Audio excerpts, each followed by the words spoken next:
News লেভৰ বিশেষ অনুষ্ঠান মই লণ্ডনৰ পৰা লৈ আহিছোঁ জৰিৰ হুছেইনে যেন এখন ক্ষুদ্ৰ অসম লণ্ডনত mini Assam in London UK United কিংডমৰ ৰাজধানী লণ্ডনত বিহু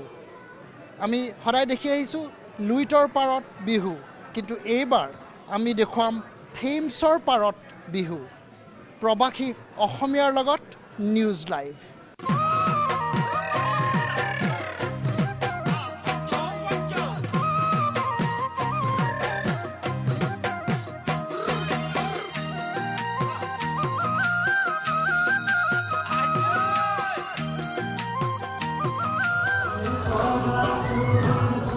সমূহৰ কল্যাণৰ অৰ্থে প্ৰবাসী অসমীয়াই পৰম্পৰাগত হুঁচৰি জুৰি আৰম্ভ কৰিলে ৰঙালী উদযাপন নতুন প্ৰজন্মৰ অংশগ্ৰহণ আছিল পৰম্পৰাগত হুঁচৰিৰ অন্যতম আকৰ্ষণ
এপিনে বিহু চলি আছে মঞ্চত আৰু আনপিনে আমি আৰু অলপ কথা পাতি লওঁ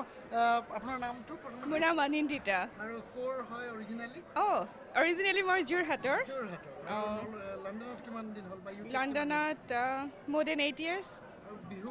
বুলি ক'লে কেনেকুৱা এটা ফিল হয় বিহু বুলি ক'লে আচলতে ইউকেখন এইটো সময়ত বৰ ধুনীয়া হয় আমাৰ অসমৰ নিচিনা খালি ডিফাৰেঞ্চ এইটোৱে আমি ইয়াত কুলি কেতেকীৰ মাত শুনা নাপাওঁ ইয়াতে ডেফোডিলছ ফুলে এইটো সময়ত অসমত আমি কপৌ ফুল পাওঁ কিন্তু অসমৰ নিচিনাই ইউকেখন স্প্ৰিং ছিজনত বৰ ধুনীয়া হৈ যায় গতিকে বিহু পাতি ভাল লাগে মনত পৰেনে ঘৰলৈ কিয় মনত নপৰে এনেকৈ আমি মনত পেলাওঁ ঘৰত আপোনাৰ নামটো মোৰ নাম ৰঞ্জন লস্কৰ আৰু অৰিজিনেলি মই গুৱাহাটী বিহু সাংঘাতিক মানে ইয়াতে মই যোৱা 10 বছৰৰ পৰা বিহু এটেণ্ড কৰোঁ বিহু ফাংচন ভাল লাগে আমাৰ যিমান অসমীয়া ৰাইজ ইয়াতে আছে চবে আহে ইয়াত ফাংচন কৰে খোৱা বোৱা পাতে ভাল লাগে কাৰণে আগৰ দিনলৈ মনত পৰে নাই খুবেই মনত পৰে আৰু কিন্তু আজিকালি এটা ভাল হৈছে যে আজিকালি হোৱাটছএপৰ দুনিয়া ফেচবুকৰ দুনিয়া কাৰণে আমি অসমত কি হৈ আছে বা গুৱাহাটীত কি হৈ আছে আপোনালোকৰ টিভি চেনেলেৰে আমি খবৰ পাই থাকোঁ ভাল লাগে আৰু এইটো ভাল লাগিছে যে আজিকালি আমাৰ ইয়াতো ইউকেটো প্ৰত্যেক বছৰে এখন বিহু অনুষ্ঠান এটা কৰা হয় আৰু তাত আমি যোগদান দিব পাৰিছোঁ কৰি বৰ ভাল লাগিছে ব্ৰহ্মপুত্ৰ পাৰৰ বিহু আৰু থেমছৰ পাৰৰ বিহুৰ মাজত কোনো পাৰ্থক্য নাই নাই একদমেই নাই আপোনাৰ নাম মোৰ নাম লক্ষ্মী কলিতা কাশ্যপ ক'ৰ হয় মই অৰিজিনেলি গুৱাহাটীৰ পৰাই হয় আৰু ইয়াতে লণ্ডনত ইয়া 2 বছৰৰ পৰা আছোঁ লণ্ডনত এতিয়া কেনেকুৱা খুবেই মিছ কৰি আছোঁ অসমক মিছ কৰিছে বহুত মিছ কৰিছোঁ যদিও ভাল লাগিছে চাগে ভাল লাগিছে কাৰণ আমি চবেই মিলি ইয়াতে এনেকৈ বিহুখন পাতিছোঁ যাতে বিৰাটেই ভাল লাগে বিৰাট ভাল লাগে মানে একদম বিহু বুলি ক'লে আৰু নাচো আৰু এইটোৱেই আমাৰ হৈছে সাতসাগৰৰ সিপাৰত এটা সৰু অসম আমি তৈয়াৰ কৰিবলৈ যত্ন কৰিছোঁ আৰু মেইনলি আমাৰ ল'ৰা ছোৱালীবোৰে যাতে সেই বস্তুটো আমি যেনেকৈ শৈশৱত পাইছিলোঁ বিহু কি বহাগ বিহু মাঘ বিহু আমি যেনেকৈ মানে উপভোগ কৰিছিলোঁ আমাৰ মেইনলি ল'ৰা ছোৱালীখিনিও যাতে সেই বস্তুটো উপভোগ কৰে সেইটোৱে বিচাৰোঁ কথাটো হৈছে যে য'তে নাথাকক কিয় বিহু বুলি ক'লে চবৰে গাত বিহু লাগে আৰু ইয়াত একেলগে ইউকে বিভিন্ন প্ৰবাসী অসমীয়াই বিহু উদযাপন কৰি আছে আমি আকৌ গৈছোঁ মঞ্চলৈ য'ত সাংস্কৃতিক অনুষ্ঠান চলি আছে বুকুত অসমখনক কঢ়িয়াই লৈ ফুৰা লণ্ডনৰ প্ৰবাসী অসমীয়াৰ বিহু মাটিৰ ৰসেৰে সজীৱ কৰিবলৈ আমন্ত্ৰণ কৰা হৈছিল শিল্পী জিতুল সোণোৱালক জিতুল সোণোৱালৰ গীত আছিল অনুষ্ঠানৰ অন্যতম আকৰ্ষণ ঐ জানৈ সৰগত কিমান পানী ঐ জানৈ কোনেনো জুখিব ঐ জানৈ সৰগত কিমান পানী ঐ জানৈ কোনেনো জুখিব ঐ জানৈ তোমালৈ থকা মৰম ঐ জানৈ কোনেনো বুজিব ঐ জানৈ তোমালৈ থকা মৰম ঐ জানৈ কোনেনো বুজিব ঐ জানানে জানো দিব ঐ জান তোমাৰ অন্তৰত ঐ জান কোনে বুজি পাব ঐ জান তোমাৰে মৰমক ঐ জানৈ ঐ জানৈ ঐ জানৈ ঐ জানৈ অনুষ্ঠানৰ মুখ্য আকৰ্ষণ যদিও আছিল শিল্পী জিতুল সোণোৱাল প্ৰবাসী অসমীয়া শিল্পীয়েও কিন্তু ইয়াৰ মাজতে প্ৰাণ উজাৰি পৰিৱেশন কৰিলে অসমৰ মাটিৰ গীত সংগীত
পকা ধানৰ মাজে মাজে সৰু সৰু আলিও সৰু সৰু আলি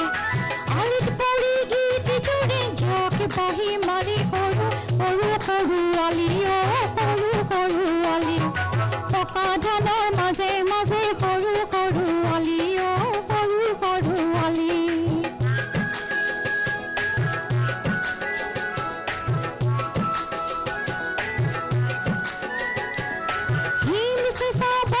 আহি ধান গলি চুমি দাহনীয়ে হাতত কাচি খৰাই ললে তুলি যাওঁ কি নাযাওঁ ভাবেৰে আমি বিভিন্ন মানুহৰ লগত কথা পাতি আছোঁ প্ৰবাসী অসমীয়া আৰু আমাৰ লগত আছে দুগৰাকীকৈ আছে তস্মিয়া আছে তস্মিয়াৰ পৰা জানিব বিচাৰিম প্ৰথমতে ঘৰ ক'ত মই এনেই গুৱাহাটী আৰু মোৰ দেউতা ডিব্ৰুগড় কেনেকুৱা মানে বিহুৰ যেতিয়া বিহু হয় কেনেকুৱা লাগে বিহু আমি মানে গোটেই বছৰটো মই সঁচা ক'ব গ'লে আমি ৰখি থাকোঁ মানে কেতিয়া বিহু হ'ব কেতিয়া লগ পাম আৰু বিহু বুলি অকল আজিয়ে নহয় আমি মষ্ট প্ৰবলি আমি জানুৱাৰী পাই এভৰি উইকেণ্ড লগ পাই আছোঁ বিহুৰ ভোগ সিটো আমি মানে গোটেই ছিজনটো লিটাৰেলি এনজয় কৰিছোঁ মানে বিহুৰ নিচিনা চ' আমাৰ বিৰাট ভাল লাগিছে ইয়াত আহি বিহুত আপোনাৰ নামটো মোৰ নাম চিনু হয় মই গোলাঘাটৰ ইয়াত মোৰ এৰাউণ্ড 15 বছৰমান হৈ গ'ল কিন্তু মানে বিহু বুলি ক'লে আৰু আমাৰ মানে গাত মানে একদম মানে আৰু একো হেৰি নাথাকে লাষ্ট আই থিংক 4 উইকছৰ পৰা আমি লগ পাইছোঁ প্ৰতি ঘৰতে লগ পাওঁ বিহুত প্ৰেক্টিছ কৰোঁ আৰু মানে ইমান ভাল লাগে মানে মানে আমি চব ক্ল'জ হৈ যাওঁ মানে আৰু এতিয়া খুব মিছ কৰিম আৰু আজিৰ পিছত ঘৰলৈ মনত পৰে নাই ঘৰলৈ তামাম মানে এতিয়া লাষ্ট উইক কৈছোঁ আৰু বহুত বছৰ হ'ল বিহু পোৱা নাই অসমৰ চ' আমি এইটোকে মানে আৰু সন্তুষ্ট হওঁ আৰু খুব এনজয় কৰোঁ ঘৰলৈ মনত পৰে নাই বিৰাট মনত পৰে আৰু বাট কি কৰিম আমি ইটোকে ফেমিলি নিচিনা এতিয়া থাকোঁ আৰু বাট গুৱাহাটী আৰু সেইটোতো মিছ কৰিমে ডেফিনেটলি ন আমি প্ৰবাসী অসমীয়াৰ মনৰ কথা জানিবলৈ চেষ্টা কৰিম কিন্তু ইয়াৰ পূৰ্বে আমি গৈছোঁ সাংস্কৃতিক অনুষ্ঠানৰ মাজলৈ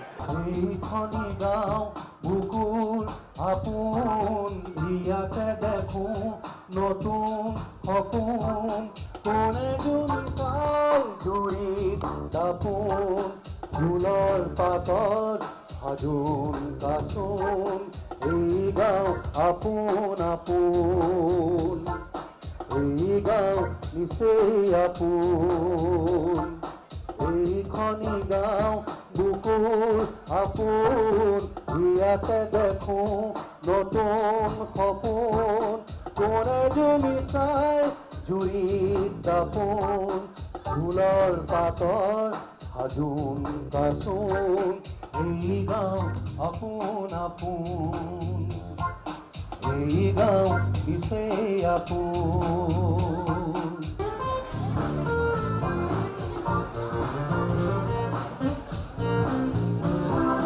পাগলী বহত গগলি নাচিছে লাল ফুল কৈ কহুৱা হালিছে ফুলৰ পাতৰ সাজোন কাচোন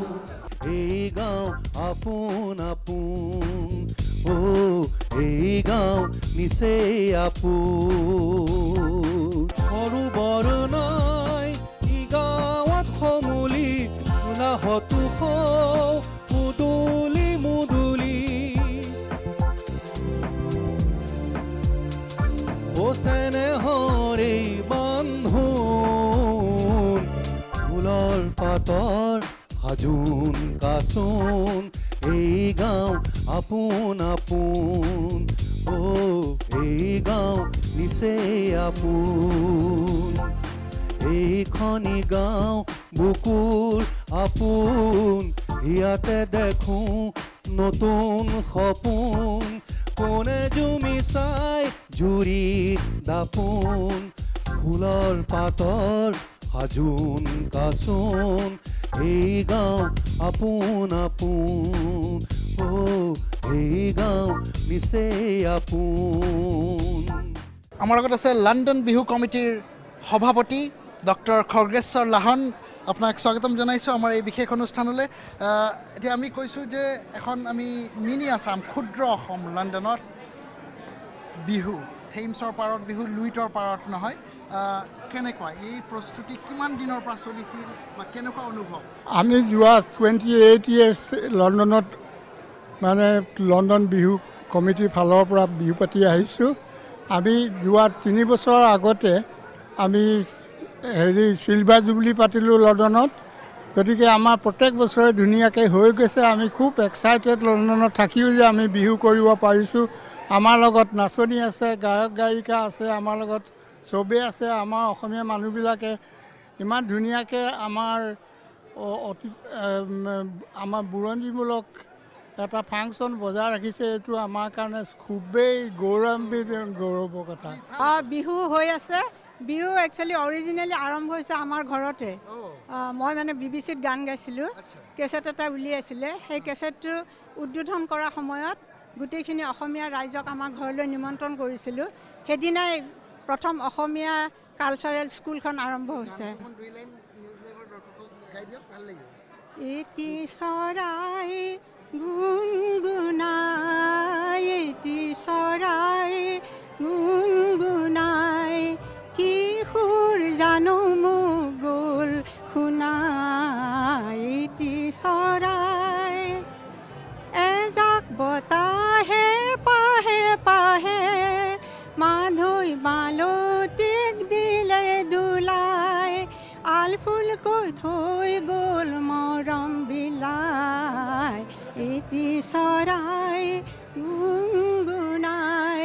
কি সুৰ জানো মোক গ'ল শুনাই। এটি চৰাই। সুন্দৰ, অতি সুন্দৰ। মই আপোনাৰ ওচৰলৈ আহিব বিচাৰিছোঁ। ঠিক আছে। মই ডক্টৰ দিনেশ কাকতি, মোৰ হাজবেণ্ড। বিহুত আমাৰ এইটো জাতীয় উৎসৱ। যেতিয়াই মই ইয়াত আহিছিলোঁ 1969ত, তেতিয়াৰ পৰা আমি সদায় য'তেই বিহু হওক তাতে আমি জইন কৰি আহিছোঁ। আমি যেতিয়া বিহু আহে আমাৰ নিজৰ দেশলৈ খুব মনত পৰে। তেতিয়া আমি এইটো হঠাৎ যাব নোৱাৰোঁ, আৰু ইয়াতে আমি যেতিয়া বিহুবোৰ কৰি আছোঁ, সেইকাৰণে ইয়াতে আমি বিহু পাতি আনন্দ উপভোগ কৰোঁ। আমি আপোনালোকৰ গান শুনিম আৰু বহুত কথা পাতিম বিভিন্ন লগত।